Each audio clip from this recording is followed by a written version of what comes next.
Hey guys, this is Rishabh Gang, and in this video we are going to talk about how to score really good marks in your theoretical subjects. One of the best way to score really good marks or getting an exemption is having in-depth understanding and knowing the language used in the book. Like I am talking about mugging, जिसको हम हिंदी में बोलते हैं रटना. जब आप CA जैसे course में होते हैं तो अगर आपको रटना नहीं आता या आपको रटना नहीं पसंद तो आपके पास होने के चांसेस काफ़ी कम होते जाते हैं, क्योंकि आपको लॉ रटना है, आपको ITSM जैसे सब्जेक्ट रटने पड़ेंगे, आपको सिंपल लॉ जो आपके कंपनी लॉ होते हैं वो रटने हैं, फिर आपको बिजनेस लॉ रटना है, फिर आपको टैक्स के लॉज भी रटने पड़ेंगे, फिर आपको ऑडिट के एसेस भी रटने पड़ेंगे, कंपनी ऑडिट के प्रोविजन सेक्शंस भी रटने पड़ेंगे. तो काफ़ी चीज़ें रटने की होती है और इसमें काफ़ी लोग बोल देते हैं कि मुझे रटना नहीं आता ऋषभ, तो मैं कैसे रटूं. तो मैं भी बचपन में सबसे पूछता था कि मैं दूसरों से पूछता था जो मेरे सीनियर्स थे, जो मेरी क्लास में रैंकर्स हुआ करते थे, मैं सिस्टर इज़ ऑल्सो रैंकर, मैं उससे पूछता था, वो कोई भी मुझे ढंग से आंसर नहीं देता था कि ऋषभ तू कैसे रटे. मेरे को ढंग से बताता ही नहीं था. तो जब मैंने खुद ने हर कोई आदमी लर्न करता है कि इसको कैसे ये चीज़ें याद करनी है. जब मैंने लर्न किया कि चीज़ों को पहले अच्छे से समझते फिर उसको रटने की कोशिश करते, तो मैं आपसे वो चीज़ें शेयर करने वाला हूँ. अब आपको रटना क्यों चाहिए मैं आपको जल्दी से ब्रीफ में बता देता हूँ क्यों रटना चाहिए. क्योंकि आप पहली बात, लॉ जैसे सब्जेक्ट में आपको प्रोविजंस लिखने पड़ते हैं और उसको लॉ की लैंग्वेज में ही लिखना पड़ता है. अब आप लॉ की लैंग्वेज को मन से थोड़ा ना लिख सकते. आपके बचपन से थोड़ा लॉ पढ़ते आ रहे हो कि मैंने 5th क्लास में था तो मैंने कॉन्ट्रैक्ट एक्ट पढ़ा था और मैंने 12th क्लास में आके मैं बिल्कुल एक्सपर्ट हो गया था लॉ की लैंग्वेज में. ऐसा नहीं होता है. तो हमें जिस चीज़ में हम एक्सपर्ट नहीं होते हमें उस चीज़ को अच्छे से पढ़ना पड़ेगा. और एक बार आप लॉ की लैंग्वेज याद आपके दिमाग में आ जाएगी तो आपको हर लॉ जैसे सब्जेक्ट्स काफ़ी आसान लगने लगेंगे. ऑलराइट, सो मेरे को लग रहा है आप कन्विंस हो गए हैं. और नहीं हुए हैं तो आपके जो टीचर्स होएंगे वो भी आपको बोलते होंगे कि एट द एंड, मतलब अगर आप किसी स्ट्रेट फॉरवर्ड रैंकर या स्ट्रेट फॉरवर्ड कोई अच्छे बोथ ग्रुप या पास से पूछेंगे ना कि मैं लॉ कैसे पढ़ूं, तो वो तो बोल देगा आपको यू हैव टू मग. मैं अपने एक फ्रेंड से बात कर रहा था, मतलब मेरे सीनियर है काफ़ी, उनकी AIR 23 आई थी फाइनल में और IPCC लेवल में उनकी आई थी AIR 37 और उन्हें 11 लाख रुपीज़ का सेवी में पैकेज मिला था फ्रेशर्स जॉब में. तो मैं IPCC में नया नया आया था, मैंने उनसे पूछा सर मैं कैसे पढ़ूँ लॉ, आप मुझे अच्छी टिप्स एंड ट्रिक्स बताओ, आप तो रैंकर हो. तो उन्होंने मुझे बोला Rishabh you simply have to mug it. Alright, तो मेरे हिसाब से ये आपका काफ़ी मोटिवेशन है कि आपको रटना है. अब हम चालू करते हैं कि आपको कैसे रटना है. ऑलराइट, मैं रेफरेंस के लिए आपको, ताकि पढ़ने मतलब समझाने में मेरे को आसानी हो, मैं ये कंपनी लॉ की हमारी एक मॉड्यूल है, हमारे कोचिंग में एक मॉड्यूल है, वो आपको दिखा रहा हूँ. आपको जिस बुक से पढ़ना हो उस बुक से पढ़ लीजिए, कोई प्रॉब्लम की बात नहीं है. उसमें सेक्शन 8 होता है कंपनी लॉ में, नॉट फॉर प्रॉफिट कंपनी. काफ़ी मालूम होगा अगर आपने CL का अगर आपको थोड़ा सा भी नॉलेज होगा तो आपको सेक्शन 8 के बारे में मालूम होगा. तो फॉर एग्जांपल हमें ये पढ़ना है, ये 1.5 पन्ने का एक सेक्शन है इस बुक में. और नॉर्मल बुक जो आप मनीष भंडारी भी यूज़ करेंगे या स्टडी मटेरियल भी यूज़ करेंगे तो उसमें भी 1 से 1.5 पन्ने का तो ये होता ही है. आपको अगर ये पढ़ना है तो नॉर्मली आपको कितना टाइम लगना चाहिए, मेरे हिसाब से आपको लगना चाहिए 45 मिनट्स टू 1 आवर.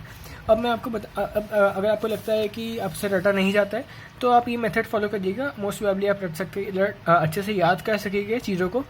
और इससे कोई चीज़ नहीं होती कि मैं रट नहीं सकता या मुझसे रटा नहीं जाता. मैं समझता हूँ लोग क्या कहते हैं, लोग हार मान जाते हैं, उनको लगता है आधे घंटे में उनको 2 पेज रटे जाए. ऐसा नहीं होता, इतना आसान नहीं है.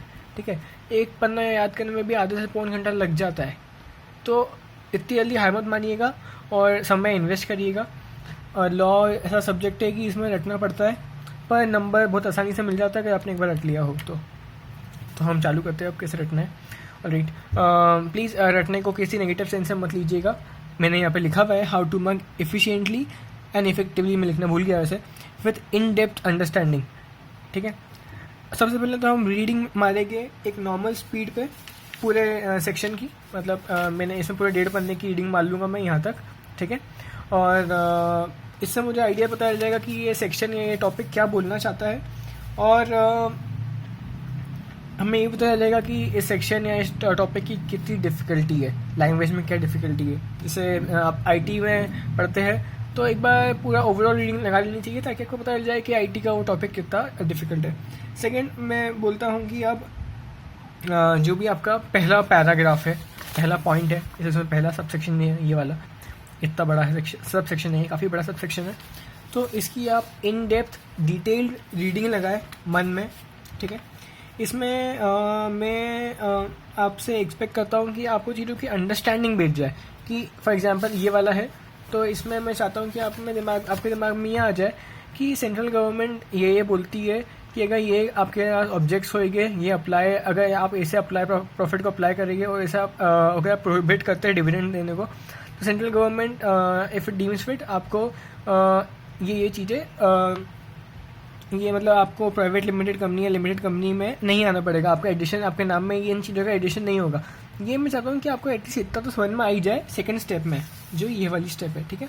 और इसमें आपको बेसिक कीवर्ड्स, जैसे इसमें कीवर्ड है सेंट्रल गवर्नमेंट हो गया, एक पर्सन और एन एसोसिएशन हो गया, फिर objects, applies, profit, prohibit keywords हो गए, फिर इसमें लिमिटेड या प्राइवेट लिमिटेड नहीं आएगा, ये भी एक कीवर्ड हो गया इसमें।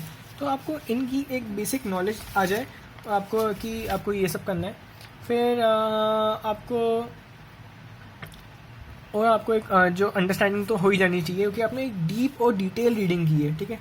और प्लीज़ जो भी कर रहे हैं उसको अच्छे से कंसंट्रेशन के साथ करिएगा, प्लीज़ टाइमर वेस्ट करिएगा खुद का, ठीक है।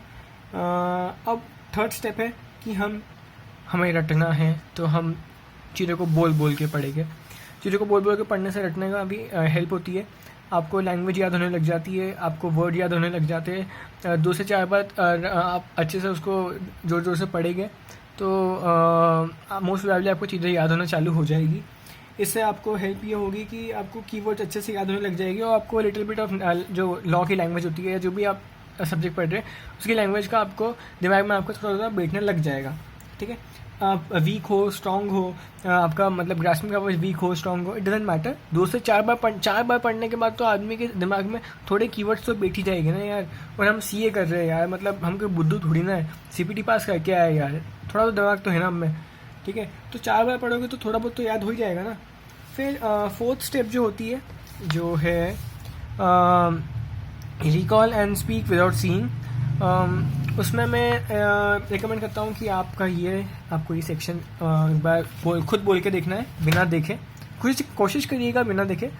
तो आप सामने ऐसा एक बुक या हाथ रख लीजिएगा, हाथ मत रखिएगा, हाथ में बच्चे हम खुद से ही झूठ बोल देते हैं, हम खुद ही वापस देखना चालू कर देते हैं, ठीक है। आपको देखना जब भी है जब आप कहीं ऐसी जगह अटक जाए कि आप आगे बढ़ ही नहीं पा रहे हो, जब, ठीक है। कोशिश करना है कि हमें याद आए चीज़ें, ठीक है। हम कोशिश करेंगे कि हम जो हमने पढ़ा है हम उसको इंग्लिश में विथ प्रॉपर सेंटेंस फॉर्मेशन हम वापस बोलने की कोशिश करेंगे। हम ये कोशिश करेंगे कि हम जो बुक जैसी लैंग्वेज है उससे थोड़ी आसपास हम बोलने की कोशिश करेंगे, ठीक है। अगर हम नहीं बोल पाते हैं तो हम बिल्कुल हटा के देख सकते हैं। ये एग्ज़ाम नहीं है, ये तो बिल्कुल ट्रेनिंग चल रही है अभी आपकी आर्मी में जाने के पहले। इसमें आप गलतियाँ करेंगे, नो प्रॉब्लम, ठीक है। इसमें आप वापस देख सकते हैं। अब आप मुझसे पूछेंगे कि ऋषभ, इज इट इम्पोर्टेंट कि मैं 100% बिल्कुल एक्यूरेट बोलूँ? नहीं है यार, वी आर स्टूडेंट्स। अगर आप इसका 60 to 80% भी लैंग्वेज फॉलो कर रहे हो और आपके उसमें मीनिंग यही कन्वे हो रहा है, that's well and good, you are gonna get an examination that way, trust me. I study for 80 marks. मैंने 20 नंबर का कोर्स में छोड़ के चले गया था। मैंने पेपर भी 80 नंबर के अराउंड का अटैम्प्ट किया था and I got 58 marks. 2 number से एग्जामिनेशन रह गई। काफ़ी बुरा लगा इस बात से। पर आप देखिए कि अगर 75% मार्किंग मिली है, मैंने 80 का अटैम्प्ट किया, मेरे को 60 के 58 आ गए, तो हर 4 नंबर के क्वेश्चन में मुझे एवरेज 3 नंबर मिले, जो काफ़ी अच्छी मार्किंग होती है एक थ्योरी सब्जेक्ट में। तो अगर 60 to 80% लैंग्वेज में आपकी मैच करती है लॉ के से या जो भी टॉपिक आप पढ़ रहे हैं, तो दैट्स वेल एंड गुड, ठीक है। अब आपने ये अगर इसमें तो आपने यहाँ कहीं अटक गए या हमें लाइन शुरुआत की याद नहीं है कि where it is provided to the satisfaction of central government, ये एक लाइन है, ठीक है। लॉ की लैंग्वेज होती है ऐसे लिखने की। तो अगर मुझे ये लाइन याद नहीं, तो मैंने अभी तो क्या ये बुक हटाई और मैंने देख लिया। पर अब मैं चाहता हूँ कि एक बार आप वापस एक बार मतलब बुक बंद करके ही देख लेना। ये बुक बंद की मैंने, ठीक है, हाथ हटा लिया। अब मैं अच्छे से बोलने की कोशिश करूँगा, ठीक है, कि ऐसा ऐसा होता है, वेयर इट इज़ प्रोवाइडेड। पूरा शुरुआत से आखिर तक जो फर्स्ट पैरा उसको अच्छे से बोलने की कोशिश करूँगा। और इसमें मेरे को मोस्टली चीज़ें याद आ जानी चाहिए। एक हाथ लाइन भूल गए हो, इट्स ओके, और वी आर स्टूडेंट्स, एक हाथ लाइन भूल जाए नॉट अ प्रॉब्लम, ठीक है। क्योंकि अब हम एक और बार बाद में भी एक रिविजन होएगा इसी चीज़ का अभी जस्ट, ठीक है। और अगर आपको अभी भी बहुत प्रॉब्लम आ रही है तो आप स्टेप 4 जो है उसको वापस फॉलो कर सकते हैं। एक दो बार आप वापस पढ़ लीजिएगा चीज़ों को। सॉरी, स्टेप 3 आप वापस फॉलो कर सकते हैं। अब एक दो बार और पढ़ लीजिएगा, फिर आपको मोस्ट प्रॉबेबली याद हो जाएगा। It's not very hard, please trust me, it is not. ठीक है, फिर आता है हमारा स्टेप 6। आपने पैरा 1 कर लिया, अब आप ऐसा ही पैरा 2 करिएगा। ठीक है, फिर आपने पैरा 2 कर लिया, फिर फॉर एग्जांपल इसमें 12 पैराग्राफ है, अभी तो इसमें नहीं है, पर फिर भी अगर आपके पास 12 पैराग्राफ है तो आपने 4 पैराग्राफ किए। जैसे 1 to 4 आपने पैराग्राफ कर लिए, फिर आप 1 2 3 4 वापस जो है बोल के देखिए।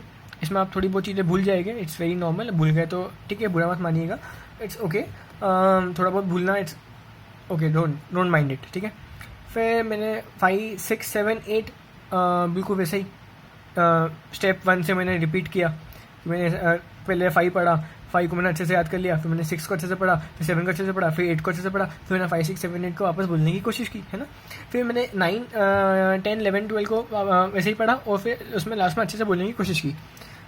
फिर मैंने लास्ट में 1 से लेकर 12 पैराग्राफ जो है उसको एक बार मैंने बोलने की कोशिश की कंटिन्यूसली। इसमें आपको नॉर्मली कितना टाइम लगना चाहिए? 1 से 1.5 घंटा 2 पन्ने करने में।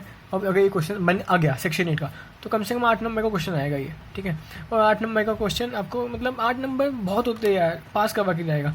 अगर आपको 2 पेज याद करने में 1 घंटा लग रहा है, 1.5 घंटा लग रहा है, तो आप लॉ पढ़ रहे हो यार, आपको टाइम लगेगा ना। आप कोई BS ना पढ़ रहे हो क्लास 12 का, जो आपको बहुत जल्दी जल्दी याद हो जाएगा। लॉ में आपको लैंग्वेज याद करनी पड़ती है, आपको प्रोविजन याद करने पड़ते हैं, आपको उसके कभी आपको बहुत ज़्यादा अच्छे से पढ़ने का मन करेगा तो पेनल्टीज़ वगैरह भी याद कर लोगे, आपको क्या भरोसा। ठीक है, ऐसे ज़रूरत नहीं होती पेनल्टी वगैरह याद करने की, मत करिएगा, इतनी इंपॉर्टेंट नहीं होती है इस लेवल पे, हमारे इंटरमीडिएट लेवल पे। तो ठीक है, अब आपने स्टेप 8 तक कर लिया। ठीक है, और प्लीज़ एक आध बार ट्राई करिएगा करने का, जो मैं बोल रहा हूँ आपको, आपके जो एक्सपीरियंस हो नीचे छोड़िएगा। और आफ्टर फॉलोइंग दिस मेथड मेरे को लगता है कि आपको रिवीजन की इतनी ज़रूरत नहीं पड़ेगी। लोग बोलते हैं मैंने 5 बार रिवीजन कर लिया, 6 बार रिवीजन कर लिया, इतना कोई मतलब ही नहीं होता। पहली बार में बहुत अच्छे से पढ़ लीजिए और एग्ज़ाम के पहले उसका 1 या 2 बार रिवीजन कर लेना।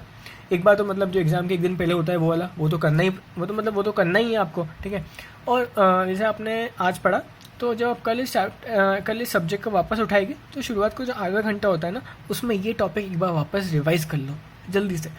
तो जो आपने कंसेप्ट, जो आपके दिमाग में चीज़ें बैठी थी ना, वो वापस सीमेंट हो जाएगी, बिल्कुल जुड़ जाएगी एक साथ आके। फिर आपको जब आप एग्ज़ाम के दिन पहले रिविजन करने बैठोगे ना, सही में बहुत अच्छे स्कोर करोगे आप। ठीक है, और अगर इसके बाद भी ये मेथड फॉलो करने के बाद भी आपसे ये चीज़ें नहीं हो रही है, दे आर चांसेस कि चीज़ें बहुत टफ हो, जैसे IT में बहुत ज़्यादा टेक्निकल लैंग्वेज हो उसके अंदर, इन डैट केस आप उस चीज़ को छोड़ दीजिएगा और आगे बढ़ जाइएगा। अगर 1 घंटे 1.5 घंटे इन्वेस्ट करने के बाद भी अगर आपको कोई चीज़ नहीं याद हो रही है, तो वो मोस्ट चांसेस है कि आपको याद नहीं होगी। सही है, प्लीज़ इसको ये मत मानिएगा कि मैं कमज़ोर हूँ and all, it's very normal. हर कोई पूरा 100% कोर्स नहीं करता है CA में। 80-90% कोर्स इज इनफ। 80-90% कोर्स कर लिया आपने अच्छे से, मतलब आप एग्जामिशन ले आओगे। ठीक है, और 90% को कर लिया तो आप रैंक ही ले आओगे। ठीक है, अब आते हैं सब्जेक्ट वाइज देख लेते हैं। लॉ में 2 पेज करने में 1 से 1.5 घंटा लगना नॉर्मल है। मैं तो, और IT सब्जेक्ट जो है, जो खतरनाक सब्जेक्ट बोलते हैं सब, मेरे को भी बहुत बेकार लगता है वो सब्जेक्ट। मेरे को मालूम नहीं वो सब्जेक्ट है ही क्यों कोर्स में, बेकार सब्जेक्ट लगता है मुझे तो क्लियरली। तो उसमें मैं तो बोलता हूँ PM से करना चाहिए वो सब्जेक्ट। तो उसमें अगर 1 से 1.5 पन्ने का कोई टॉपिक है, तो उसमें आपको 1 घंटा लगना चाहिए। 1 घंटा अगर आपको एक बड़े आंसर याद करने में लग रहा है, 1 से 1 घंटा, 45 मिनट्स to 60 मिनट्स, तो इट्स वेरी नॉर्मल। ऑडिट में आपको एक ऐसे जो होता है, उसमें 2 घंटे लग सकते हैं अगर बड़ा ऐसे हो। अगर छोटा ऐसे है 570 फॉर एग्जांपल, तो वो तो बहुत जल्दी हो जाएगा। ठीक है, ऐसे 200 का 2 घंटे लग गए और आपने अच्छे से कर लिया है और आपने उसके PV से क्वेश्चन में देख लिया है, तो बहुत अच्छी बात है यार, और हो जाता है। ऑडिट याद करना एज़ कम्पेरेटिव टू लॉ आसान है, क्योंकि ऑडिट में इतनी लैंग्वेज का इशू नहीं होता है। ठीक है, मतलब ये अपनी जैसे इसमें जो लॉ की लैंग्वेज जैसे होती है ना, प्रोविजन की, वैसी नहीं होगी। और अगर फिर भी आपको कॉन्फिडेंस में लैकिंग हो रही है, तो मैं बोलता हूँ कि आप एक नोट्स बनाइएगा। नोट्स, वैसे आप जो नोट्स बनाते हैं, प्लीज़ वैसे नोट्स की बात नहीं कर रहा हूँ मैं। I am talking about little different type of notes which I personally make. ये वाले नोट्स जो होते हैं, ये थोड़े खतरनाक नोट्स होते हैं। इसमें लैंग्वेज, जो लॉ की लैंग्वेज होती है या आंसर की लैंग्वेज होती है, वो भी कवर हो जाता है। इसमें कीवर्ड्स भी कवर हो जाते हैं, तो इसमें सब कुछ कवर हो जाता है, फिर भी छोटे होते हैं। ये मैजिक। मैं आपको दिखाता हूँ एक मैजिक थोड़ा सा। सेक्शन 3 है ये कंपनी लॉ का, काफ़ी इंपॉर्टेंट सेक्शन है। 3, 4, 5, 6, 7, 8, 9 ये सब सेक्शन, मतलब इनमें से एक क्वेश्चन बन ही आता है 8 नंबर का। तो मैंने उसके ऊपर नोट्स बनाए थे, मैं आपको दिखा देता हूँ। इधर से लेकर इधर तक का सेक्शन है, ठीक है। अब मेरे नोट, ये थोड़ा अलग टाइप के नोट्स होते हैं, इसमें मैंने नोट बनाया। इसमें देखिए मैं थोड़ी लॉ की लैंग्वेज भी लिख लेता हूँ, क्योंकि मुझे मैं भूल जाता हूँ। जैसे एनी लॉफुल पर्पस, यहाँ पे एनी लॉफुल पर्पस लिखा है, यहाँ पे इसको बोल्ड भी किया गया है, देख सकते हैं आप। तो मैंने इसको यहाँ पे लिख लिया। फिर मेरे को सेंटेंस पूरा नहीं करना है, इसलिए मैंने डैश लगा दिया। फाउंड बाय 7 to 1%, और 7 to 1% मैंने ये पहले मैं रट चुका हूँ। हाँ, फिर मैंने नोट्स बनाए। तो नोट से आपका चीज़ें आप याद भी अच्छे से हो जाती है, रिविजन करने में भी आसानी होती है बाद में, ठीक है। और इसमें जो चीज़ें मुझे लगता है कि मैं भूल जाऊँगा बाद में, जैसे एनी लॉफुल पर्पस, किसी को लगेगा कि हाँ मेरे को तो याद रहेगा, तो वो मत लिखो। आपको अगर लग रहा है नहीं आपको प्रॉब्लम आएगी तो वो मत लिखे ना यहाँ पे। अगर आपको लग रहा है प्रॉब्लम आएगी तो फिर लिख लेना यहाँ पे, ठीक है। और फिर name of such other person, ये फॉर एग्जांपल अगर OPC का केस है यहाँ पे लिखा है, तो उसमें name of such other person in the case of subscriber death, तो जो सब्सक्राइबर की जगह पे आएगा उसको यहाँ पे लिख लो with name of such other person. इस अब मेरे को ज़रूरत नहीं था कि मेरे को ये लग नहीं रहा था कि मुझे ये प्रॉब्लम आएगी। अगर name of such other person मेरे को याद आ गया तो मुझे याद आ जाएगा कि इनकेपेसिटी में ही वो आदमी उसकी जगह लेगा, तो मैंने वो नहीं लिखा, ठीक है। उसकी कंसेंट और राइट लगेगी, यहाँ पे लिखा हुआ है वो, ठीक है। और ऐसा पर्सन कभी भी अपनी कंसेंट विड्रॉ कर सकता है प्रिस्क्राइब मैनर में, और ये यहाँ पे लिखा हुआ है। और 1% कंपनी का जो सब्सक्राइबर है वो उस आदमी को कभी भी, वो name of such other person को कभी भी चेंज कर सकता है by giving him a notice. और इसे चेंज में उसे इंटीमेट द कंपनी, यहाँ पे इंटीमेट द कंपनी लिखा हुआ है, ठीक है। और इंटीमेट द रजिस्ट्रार भी लिखा हुआ है कहीं, कहाँ लिखा है, हाँ ये इंटीमेट द रजिस्ट्रार भी लिखा हुआ है, ठीक है। तो मैंने इतना बड़ा सेक्शन जो है, जो अप्रॉक्सीमेटली एक पन्ने का था, और उसको मैंने इतनी सी चीज़ में मैंने उसको शॉर्ट कर दिया, ठीक है। जैसे मैंने बहुत क्लमजी कर दिया था, प्लीज़। मैंने एग्ज़ाम के बहुत कम दिन पहले, 1 महीने पहले ही बनाए थे, इसलिए इतना क्लमजी हो गया। आप थोड़ा पहले बना लीजिएगा, आपके इतना क्लमजी नहीं होगा। मैं रिकमेंड करता हूँ ऐसे नोट्स आप हर सब्जेक्ट में बना सकते हैं। इन नोट्स को बनाते कैसे, मैं एक बार जल्दी से रिकैप कर देता हूँ।